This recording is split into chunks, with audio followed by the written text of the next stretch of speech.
ninth film in the Madea cinematic universe is a straight-to-DVD animated cartoon movie for children called Madea's Tough Love. Now I know what you're thinking. Jimmy, isn't the Madea film franchise famous for storylines about rape, incest, child rape, incestual child rape, getting shot in the back by a drug-dealing gangster, domestic abuse again, domestic abuse for the third movie in a row, violence against children, child crucifixions, and anti-Semitism? Why in the absolute fuck would someone think to make a children's movie out of this franchise? Well, according to Tyler Perry on a 2015 Facebook post, "A few years ago I started realizing how much kids love Madea. I also knew how much they love watching the movies and plays. So I thought, I need to do something just for our kids." Now, I know it isn't the responsibility of an artist to keep everything sanitized just in case a kid might see their work, but Tyler Perry seems quite unperturbed about the fact that small children enjoy his films about rape.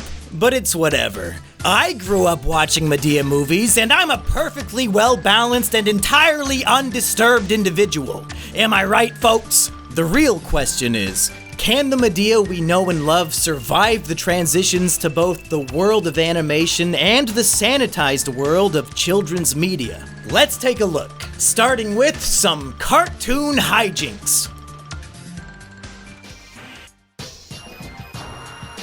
I may have spoken too soon, because the movie begins with live-action Madea, or at least the sanitized, kid-friendly version of the character. This might be the most out-of-character Madea we've ever seen, as she expresses disbelief that anybody would run away from the police, and she advises the kids watching at home to always stop for cops and find out what they want. Now I know y'all ain't trying to run from the cops. Children, you can't run from the popo. Don't run from the popo. Stop, see what they want. Which, given the target audience of this film, very well may be life-saving advice. Blue Lives Matter Madea then takes a break from bootlicking and observes a strange new button on her TV remote that says, "Do not push." The button say, "Do not push." Do not push. Well,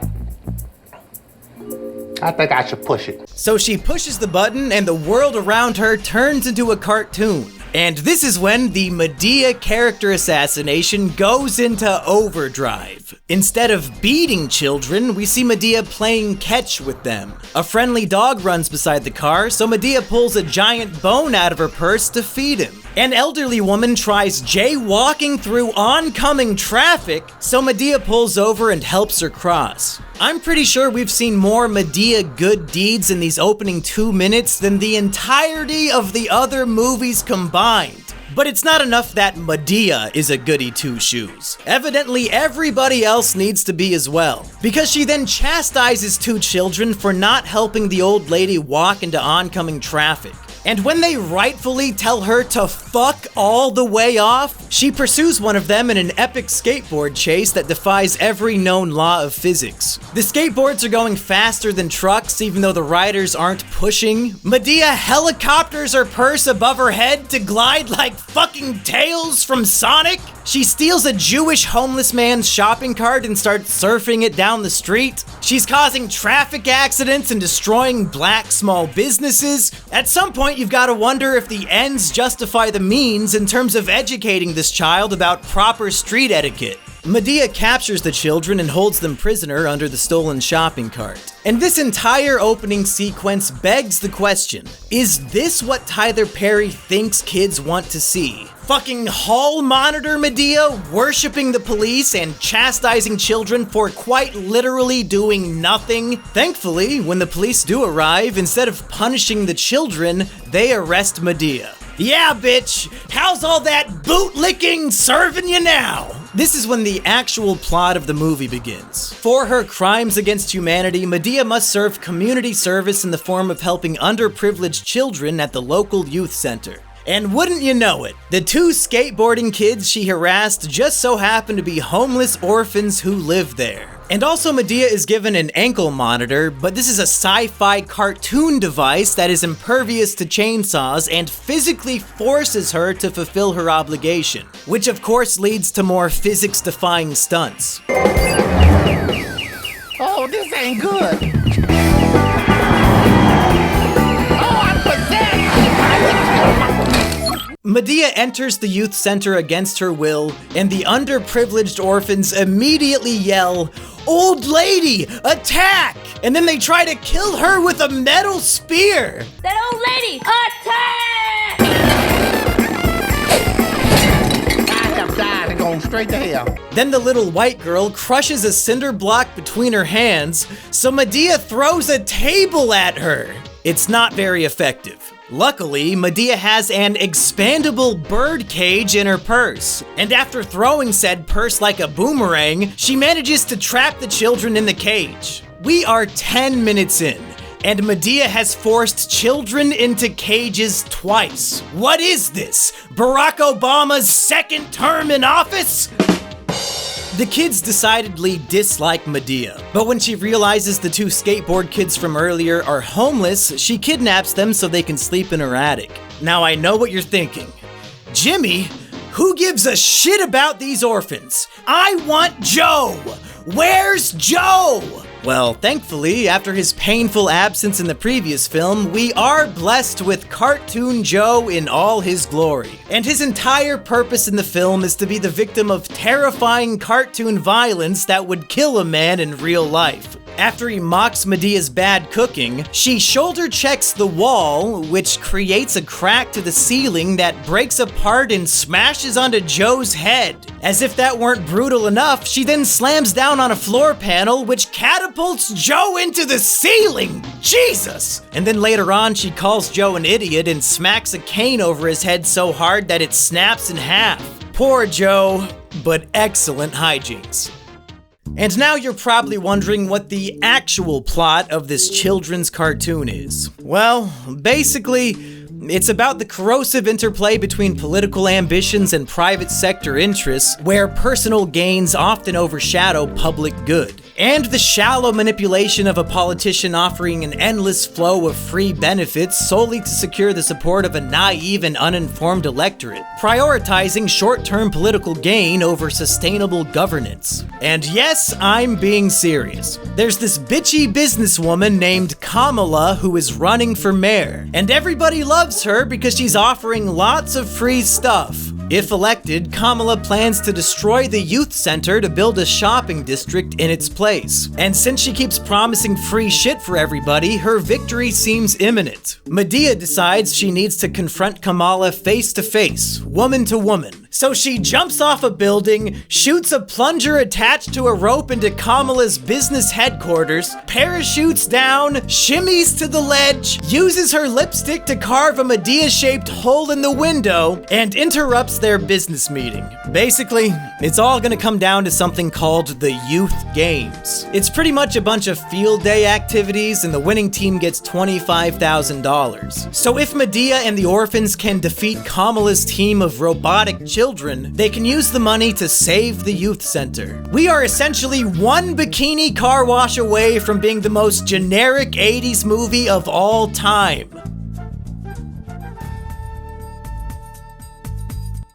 So Madea is training the orphans to defeat the robotic child athletes. But uh-oh, Madea starts beating the shit out of a child in front of a social worker, and is then arrested and sentenced to house arrest. So she won't be able to help the kids anymore. And to make matters worse, Kamala decides to adopt the two skateboard kids and recruit them for her team. And despite the children's initial excitement to be adopted by the future mayor, the dark reality of their dire situation soon sets in. Kamala takes away all of their swag, the food be lacking seasoning, they're forced to listen to opera music instead of rap. It's terrible, and it becomes quite clear that Kamala is just using these poor black children as props for her political campaign.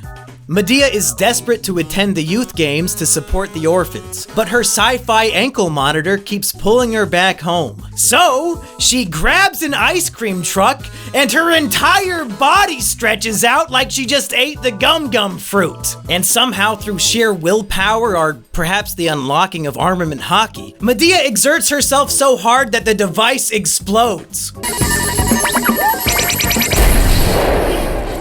Woo, yes! There is then an epic police chase reminiscent of the one in Meet the Browns, and Madea is pulling out all kinds of evasive maneuvers. She manages to hang a 90-degree turn by grabbing a pole, a tactic the police are unable to replicate, causing all of them to crash. She then grabs a 15-foot-tall pine tree and holds it over the car to camouflage herself from the helicopters. All hope seems lost when Medea's car gets stuck at the top of a drawbridge, but she uses talk no jutsu to convince the police that Kamala is going to harm the children. So they escort her to the competition, but Kamala can't win without cheating. And she uses the same technology from Medea's ankle monitor to control the orphans' shoes, causing them to lose the youth games. When this fraud is exposed, Kamala grabs the novelty-sized check and drives away, which leads to another Madea car chase. But this time they're driving on top of cars using hydraulics. Ultimately, Kamala's wig falls off, and Madea uses her trusty expandable birdcage to capture the pernicious politician.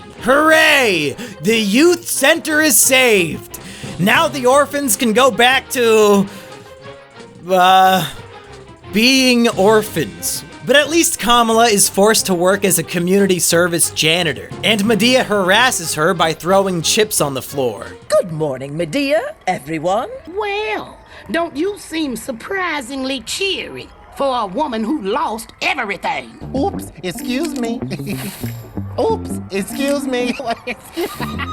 But it's somehow not over yet. We then see a mysterious man in a limo spying on Madea, and he says, "This isn't over, Madea," and drives away. This is never brought up again, and 5 seconds later, live-action Madea wakes up wondering if it was all a dream. Given the nature of this film as a cartoon, the hijinks was far above and beyond anything we've ever seen from the Madea franchise. Madea breaks the laws of both physics and man, she has half a dozen car chases, she performs Mission Impossible stunts, she single-handedly ends Kamala's political career, and of course, she beats the shit out of children. It would be literally impossible for any future Madea movie to reach this insane level of hijinks. So I'm excited to declare that in terms of Madea hijinks, I'm giving this one the coveted 10 out of 10.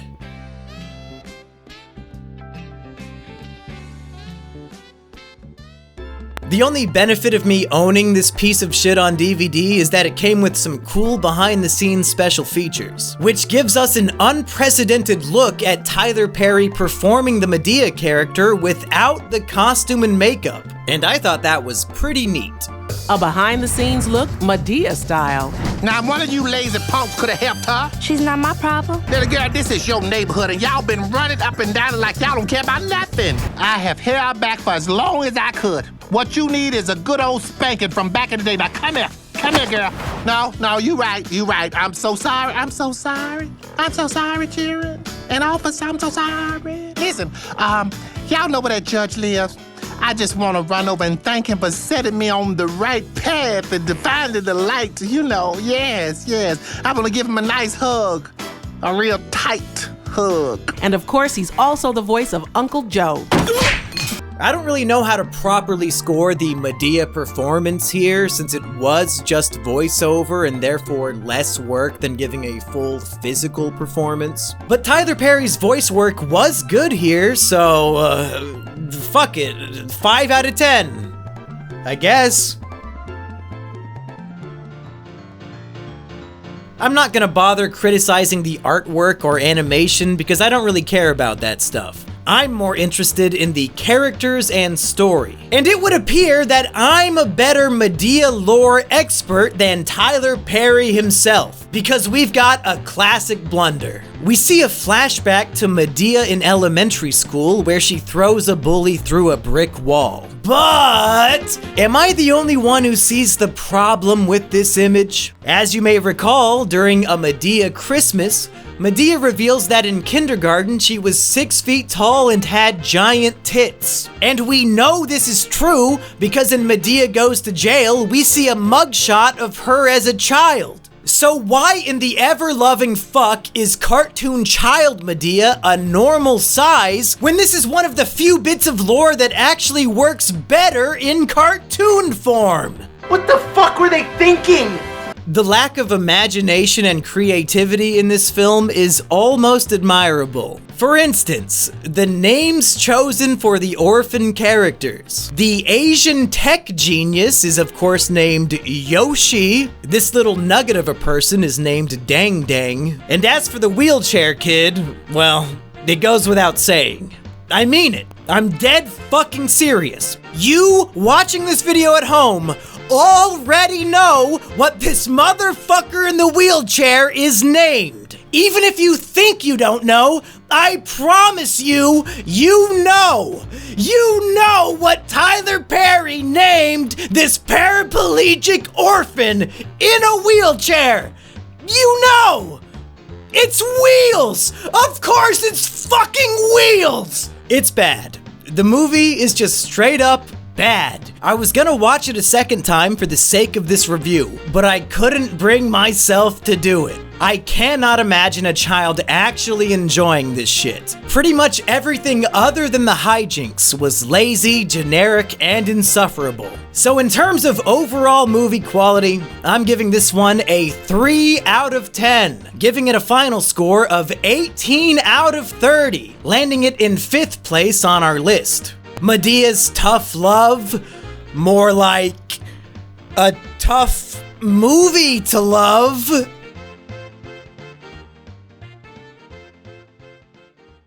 Thanks for tuning in. There's a lot more to come, and if you wanna, you can throw me some money on Patreon like I'm a cheap whore. See you next time, folks.